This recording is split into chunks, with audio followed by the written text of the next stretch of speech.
ভারত বাংলাদেশ ক্রিকেটীয় টানাপোড়েনের জেরে আসন্ন টি-20 বিশ্বকাপে বাংলাদেশের অংশগ্রহণ নিয়ে তৈরি হয়েছে শঙ্কা। এই অবস্থায় ক্রিকেটারদের সম্ভাব্য আর্থিক ক্ষতি নিয়ে বিস্ফোরক মন্তব্য করেছেন বিসিবি পরিচালক ও অর্থ কমিটির প্রধান এম নাজমুল ইসলাম। কি এমন মন্তব্য করেছেন এই পরিচালক, যা নিয়ে সামাজিক যোগাযোগ মাধ্যমে উঠেছে বিতর্কের ঝড়। বিস্তারিত জানাচ্ছেন বদিউজ্জামান মিলন। মাত্রই কিছুদিন আগে মুস্তাফিজুর রহমান ইস্যুতে তামিম ইকবালকে ভারতের দালাল বলে আখ্যা দিয়েছিলেন বিসিবি পরিচালক ও অর্থ কমিটির প্রধান এম নাজমুল ইসলাম। এবার নতুন করে আলোচনায় তিনি। বুধবার মিরপুর শেরেবাংলা স্টেডিয়ামে গণমাধ্যমের মুখোমুখি হয়ে তিনি সাফ জানিয়ে দেন, বিশ্বকাপে অংশ না নিলে ক্রিকেটাররাই আর্থিক ক্ষতির মুখে পড়বেন এবং বিসিবি সেই ক্ষতিপূরণ দেবে না। নাজমুল ইসলাম জানান, বিশ্বকাপে খেললে ক্রিকেটাররা ম্যাচ ফি, পারফরমেন্স বোনাস এবং ব্যক্তিগত পুরস্কার পান, যা সরাসরি তাদের পকেটে যায়।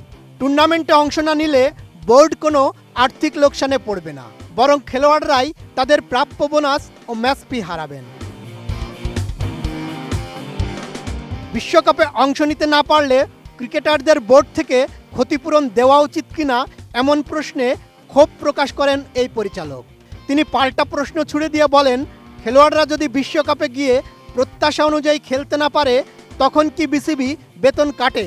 দেওয়ার চিন্তা আছে কিনা যদি ক্রিকেটারদের লস হচ্ছে আপনি বলছেন? কেন ওরা গিয়ে যদি কিছুই না করতে পারে, তাহলে ওদের পিছনে আমরা যে এত কোটি কোটি টাকা খরচ করতেছি, আমরা কি ওদের কাছ থেকে ওই টাকা ফেরত চাচ্ছি নাকি? চাচ্ছি? এই প্রশ্নের উত্তর দেন আমাকে। আক্ষেপের সুরে নাজমুল ইসলাম আরও যোগ করেন, বাংলাদেশ দল আজ পর্যন্ত বড় কোনো বৈশ্বিক শিরোপা জিততে পারেনি। এই আক্ষেপ প্রসঙ্গে তিনি বলেন, বারবার ব্যর্থ হওয়া সত্ত্বেও বোর্ড কখনোই খেলোয়াড়দের কাছে খরচের টাকা ফেরত চায়নি। তাই জাতীয় স্বার্থে বা অন্য কোনো কারণে খেলা না হলে ক্রিকেটারদের সেই আর্থিক দায়ভার নিজেদেরই নিতে কোয়ালিটি সম্পন্ন আন্তর্জাতিক মানের still bar CSRM, committed for better still হবে। চাচ্ছি? এই প্রশ্নের উত্তর দেন আমাকে।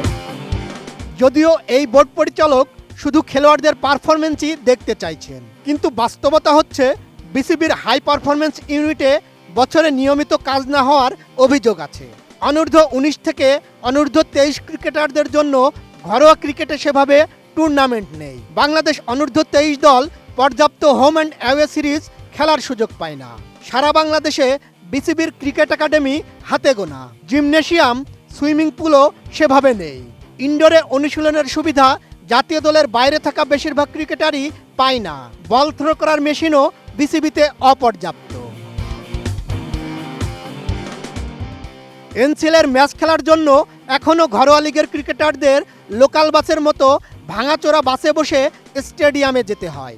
এনসিএলে একটা ম্যাচ খেলে যা পান ক্রিকেটাররা, সেটাও যথেষ্ট নয়। বাংলাদেশের প্রতিটা বিভাগে ঠিকমতো বিভাগীয় পর্যায়ের খেলাও নিয়মিত আয়োজন করা হয় না। জাতীয় দল থেকে বাদ পড়ার পর স্কুল ক্রিকেট সারা বাংলাদেশে সঠিকভাবে আয়োজন করা হয় না বলে অভিযোগ রয়েছে। অথচ বাংলাদেশের সবচেয়ে ধনী ক্রীড়া ফেডারেশন বাংলাদেশ ক্রিকেট বোর্ড, যেখানে সবচেয়ে অবহেলিত ঘরোয়া ক্রিকেট।